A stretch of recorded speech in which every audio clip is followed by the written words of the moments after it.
In 2010, I was diagnosed with the BRCA2 gene, which was good and bad. It was bad because I felt like I had been diagnosed with the disease already, but the good side of it was I had the opportunity to be proactive and make choices about my decisions for surgery, etc. So after long discussion, prayer with my family, we decided that in 2012, I would have a bilateral mastectomy to be preventative.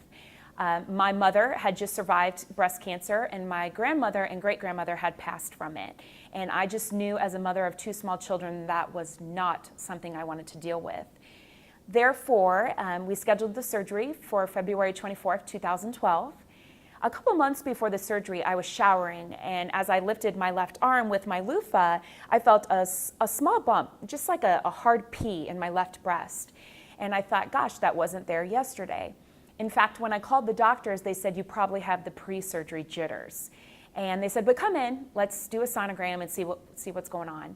So I went in, and I just knew in the back of my head what it was. But within 5 minutes, there was 3 doctors in the room. And 2 weeks before my scheduled preventative surgery on Valentine's Day, I was diagnosed with breast cancer.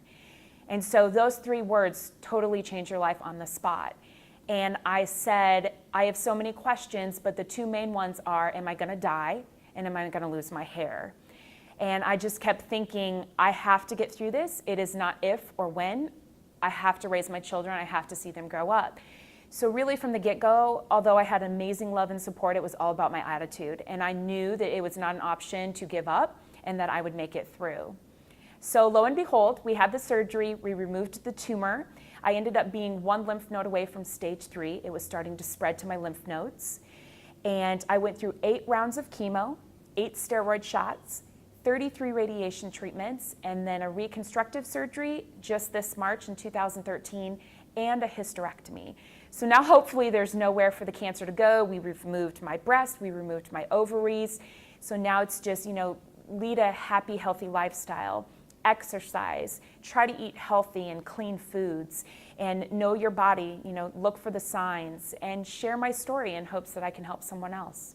For me, carrying the BRCA2 gene, it has not skipped a generation in my family, and the doctors have made it very clear that when my kids turn 18, they're 6 and 3 now, that they'll have to be tested for the gene. Because it's highly hereditary, chances of it skipping a generation are slim. I believe in miracles, but they said one, if not both, will have it.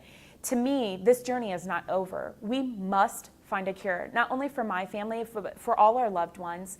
When I speak, I always ask someone, how many of you out there know someone who has dealt with breast cancer, whether it's your neighbor, a friend, a loved one, regardless? Almost 98% of the crowd will raise their hands. That says something. I believe cancer could be what ends the world. And so we must raise funds. We must come together and find a cure for cancer before it kills off too many. I always tell people there's 2 lives when you're going through cancer. There's the life before cancer that your parents blessed you with, and there's the life after cancer that God blessed you with. And I truly can say that the second life is better than the first. I feel very empowered now. Every day I wake up, I don't take it for granted. In fact, I thank God day and night. And you just cherish every moment, because I would not be here sharing my story with you right now if I had not been through this journey. And don't get me wrong, I went through a period when I said, why me? Why now? Why is this happening? Give it to someone else, and why me? And just why? And then I realized it's not my job to question why. It's my job to figure out what to do with it. Well, for me, when someone tells me I can't do something, I'm gonna do it.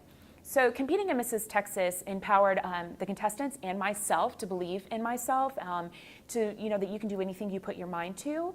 My platform is actually Spread the Pink, because I believe when we deal with cancer, you hear the C word and it has horrible meaning. But what about the survivors? What about me? I'm a 1-year breast cancer survivor, 4th generation. And so I want to make sure that we celebrate the small things, because there are survivors out there who have been through heck and back, and we need to make sure we celebrate that.